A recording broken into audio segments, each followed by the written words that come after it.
ഹിന്ദു വിശ്വാസപ്രകാരം ആഴ്ചയിലെ ഓരോ ദിവസവും ഓരോരോ ദേവതകൾക്കായി സമർപ്പിക്കപ്പെട്ടിരിക്കുന്നു.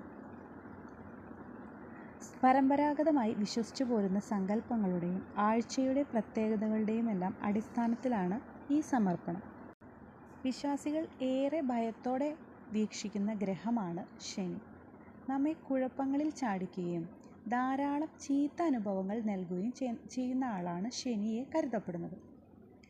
ശനിദോഷങ്ങൾ അകലാൻ സാധാരണ ശനിയെയും ശനിയുടെ അധിപനായ ശാസ്താവിനെയും ഭജിക്കുന്നത് ഉത്തമമാണ്. അതുപോലെ തന്നെ ഹനുമാൻ സ്വാമിയുടെ അനുഗ്രഹം കൊണ്ടും ശനിദോഷങ്ങളിൽ നിന്ന് മോചനം നേടാൻ സാധിക്കുമെന്ന് പുരാണങ്ങൾ പറയുന്നുണ്ട്. അതിന് പിന്നിൽ ഒരു കഥയുണ്ട്. രാവണൻ്റെ പിടിയിൽ നിന്ന് ഒരിക്കൽ ശനിയെ ഹനുമാൻ സ്വാമി മോചിപ്പിച്ചിട്ടുണ്ട്. ഹനുമാൻ സ്വാമിയുടെ ഭക്തരെ ദ്രോഹിക്കില്ലെന്ന് അന്ന് ശനി ഹനുമാന് വാക്ക് നൽകിയിരുന്നതായി രാമായണത്തിൽ പറയുന്നു. അതുകൊണ്ട് ശനിയാഴ്ച ഹനുമാനെ ഭജിക്കുന്നത് ഉത്തമമായി കരുതപ്പെടുന്നു.